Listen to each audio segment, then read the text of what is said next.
Hi, my name is Siti Nurfathehah Zulkifly.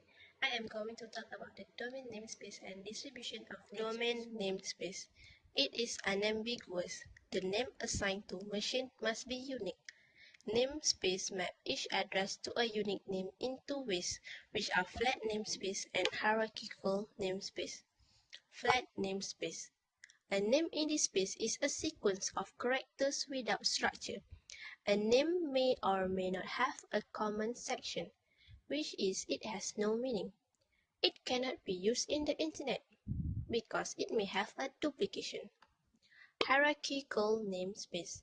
Each name has several parts. The first part defines the nature of the organization. The second part can define name of an organization, and the third part can define departments in the organization, and so on. The central authority assigns only the first two parts of the namespace. The rest of parts are assigned organization itself. The organization can add prefix or suffix to the name to define its host or resource. The organization need not worry about the same name chosen by the other management for their resource. When we have hierarchical namespace, a domain namespace is to be designed. In that tree, names are defined in an inverted tree with one root at the top. The tree can have only 128 levels. Level 0, which is the root, to level 127. Domain name and label. Each node in the tree has a label, which is a string with a maximum of 63 characters. The root label is a null string, which is empty. A full domain name is a sequence of labels separated by dots. The domain names are always read from the node up to the root. Finally, it ends with a null, which is the root node. Fully qualified domain name. A fully qualified domain name is the complete domain name for a specific computer or host on the internet. The fully qualified domain name consists of two parts, which are the host name and the domain name. If the label is terminated by a null string, it is called a fully qualified domain name. For example, a fully qualified domain name for a hypothetical mail server might be mymail.somecollege.edu. The host name is mymail, and the host is located within the domain somecollege.edu. Partially qualified domain name. If a label is terminated by a null string, it is called a partially qualified domain name. It starts from the node, but it does not reach the root. Here the resolver can supply the missing part, called the suffix, to create a fully qualified domain name. For example, Google and Yahoo. These are the examples for fully qualified domain name and partially qualified domain name. From here, we can see the difference between the fully qualified domain name and the partially qualified domain name. Distribution of name server. The information contained in the domain namespace must be stored. It is inefficient, also unreliable, because one computer stores huge information. This is the hierarchy of name server. The solution to this problem is to distribute the information among many computers, called DNS server. We create many sub-DNS servers based on the requirement, each divided into subdomain. The root server is a server whose zone consists of the whole tree.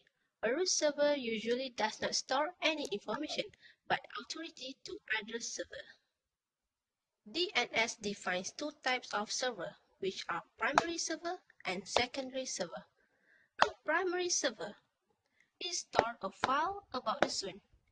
It is responsible for creating, maintaining, and updating the zone file, while the secondary server transfers the complete information about a zone from another server and store the file on its local disk.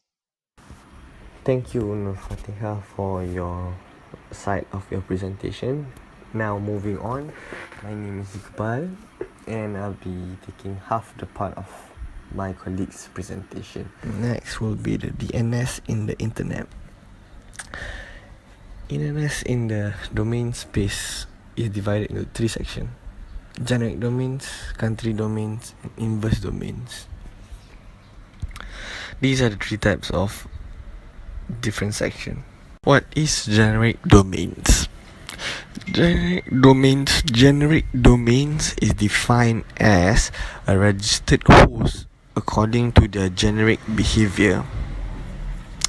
Each node in the tree defines a domain, which is an index to the domain namespace database. For an example, we start from the first most top part of the tree, which is the root level. From the root level, it branches out to a few different domains. For example, an arrow. An arrow is basically, you will find almost at all airline website at the last website link, which is, for example, if you go to an airline website, you'll find the arrow at the last of its website link. Or if you go to google.com is a generic domain. Or for an example, you look up in a government website, it will be example.gov. Or you go to an education site, it will be an edu. So it goes on and on. Those are the list of generic domains.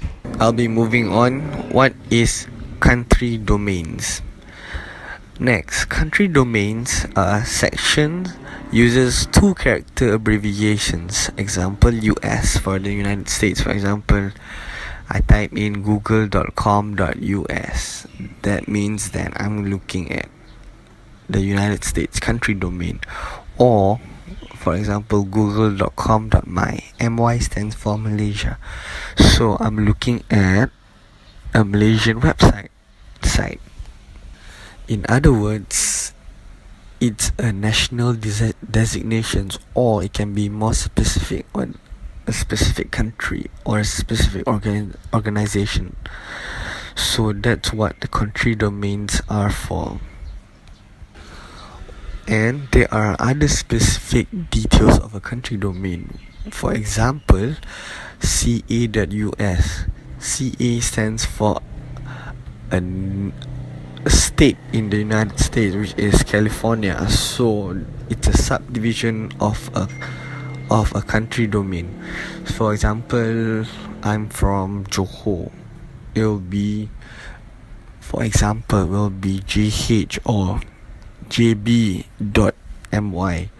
Or I'm from Selangor, it will be sl.my. So that's the example of a subdivision of a country domain. Further on, the inverse domains.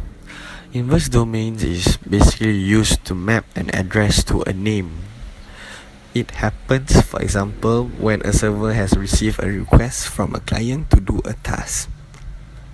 Although the server has a file that contains a list of authorized clients, the IP address and only the IP address of the client is listed. So that means extracted from the received IP packet. So the client that is extracted from, and from the received IP packet that is only listed.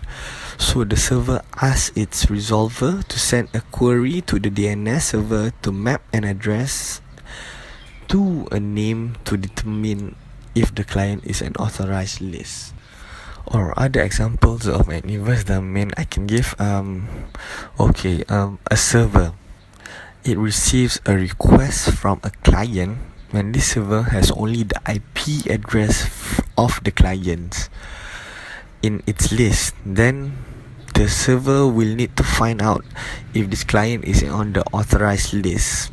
In order to determine it, if in order to determine if the client is on the authorized client list, the server will ask its resolver, which will ask its resolver to query to the DNS server to map an address to a name. And this type of queries are called an inverse query or a pointer query. So basically it just maps an address to a name to find out if the client is on the authorized list. So that's all about inverse domains. Thank you guys. I'll be seeing you again, and I hope you do understand about the video. My name is Iqbal, and this is my presentation.